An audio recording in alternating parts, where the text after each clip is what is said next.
रेत के नीचे कुछ हिल रहा था। अचानक उस लड़की की गुड़िया गायब हो गई। फिर वह चीज तेजी से उसकी तरफ बढ़ी। लड़की ने पीछे हटने की कोशिश की, लेकिन रेत इतनी तेजी से हिल रही थी कि उसके पैर उसमें फंस गए। वह घबरा गई और चिल्लाकर मदद मांगने लगी, लेकिन वो जीव सिर्फ उसका जूता लेकर उसकी बहन की तरफ बढ़ने लगा।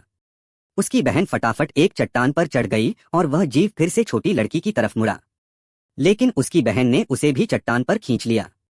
तब उस जीव ने देखा कि समुद्र किनारे दो और बच्चे हैं और वह उनकी तरफ लपका, पर वह बच्चे भी किसी तरह बच निकले।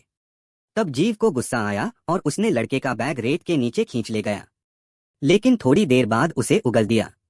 लेकिन एक निंटेंडो का चार्जिंग केबल उस जीव में उलझ गया। लड़का दौड़ कर गया और उसने केबल खींचने लगा। तब पता चला कि वह जीव कोई रेत की परी थी जो इंसानों की तरह बात कर सकती थी। उसने कहा, अगर तुम मुझे छोड़ दो तो मैं तुम्हारी कोई एक इच्छा पूरी कर दूंगा। लड़के ने कहा, मैं स्पाइडरमैन की तरह दीवारों पर चढ़ना चाहता हूँ।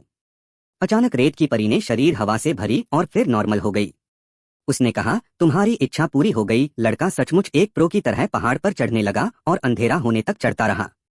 लेकिन उन्हें नहीं पता था कि रेत की परी की दी हुई इच्छा सिर्फ सूरज डूबने तक रहती।